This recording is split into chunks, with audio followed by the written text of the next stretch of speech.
So the event is really starting to take off. It's booming, and in 2007 was the first event, and you've had it every year since. Was that your plan? No. Was it just going to be a one-time event, and what made you keep doing it? Well, after the first year, so our first year, our goal was to raise $5,000. We put $1,000 into it, and we raised $30,000 the first year. Wow. And that was raised from athletes who raised money in advance of the event, kind of like a per lap donation. So people would like pledge to their, And so they would go and raise money before the event. We raised $15,000 before the event even started. And then on Saturday, the first day of the event, we had a silent auction, and we had some other raffle, and everything just kind of unfolded naturally. We really didn't know what we were doing, and we didn't really know if it would work, and it just went off beautifully. Yeah. It was great. We did a lot of things just kind of off the cuff, and even at the end we threw in a live auction with some of my brother's artwork that he created while he was in the hospital. It was sitting on the silent auction table, and nothing was really happening with it, and the story really wasn't there. And then our announcer, Neil Hutchinson, he came up to me and says, "Well, what do you think if we take these and kind of just create a live auction?" And so, okay, we'll roll with it. And so we did, and we sold 4 of his pieces in this live auction. And he told the story of Scott in the hospital. Art was a big part of Scott's time in the hospital. He kind of it was a form of healing for him. Yeah. And so he created these amazing pieces of art, and we ended up auctioning them off. And ever since, the live auction and art has been a big component to the Kiteboarding for Cancer event. Yeah, because I saw some video of a place in the Pearl District in Portland, an artist who kids come in and create all this.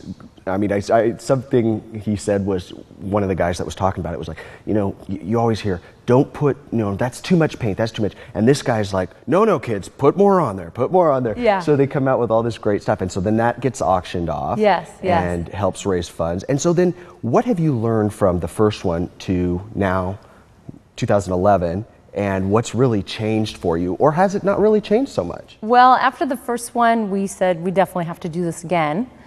And we received a lot of volunteer support. People wanted to be involved in it. Of course, at that time, we were just a fundraising organization. We were just raising money and giving it to other programs that existed already that were directly benefiting people with cancer. And we thought, that's a great format. We just fundraise and give our money away. And what we realized ever since each event since is that the donors and the people involved in Kiteboarding for Cancer, the participants, they wanted something a little more direct. They wanted to feel like they were giving something, giving money to something that was really relevant, that was something they say, oh, I saw this happen, I saw that this person benefited from this.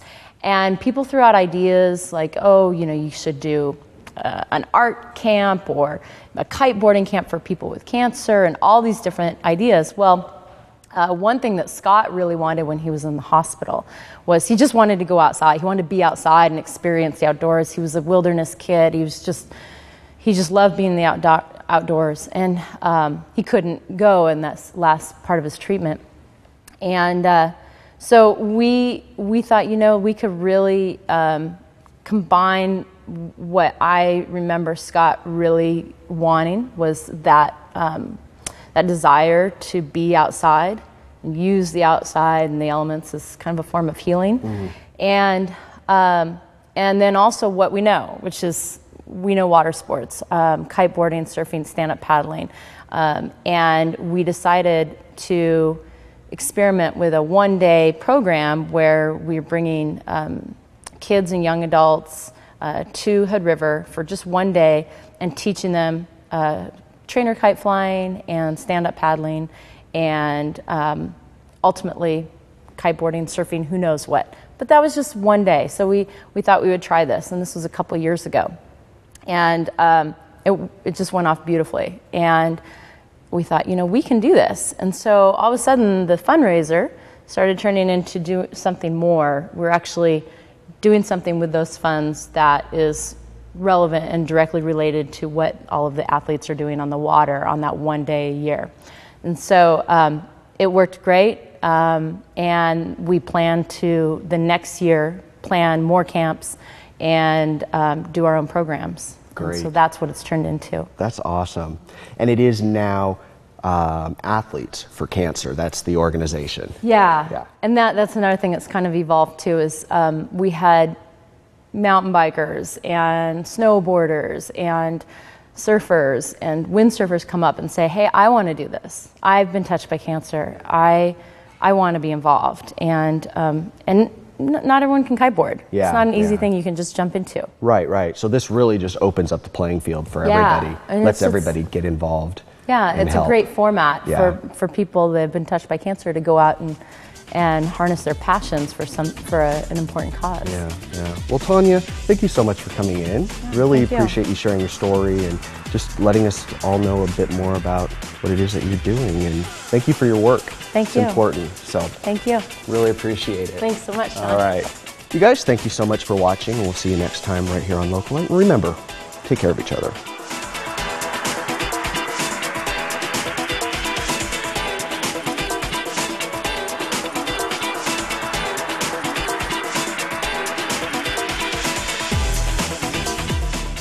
Do you have a guest idea?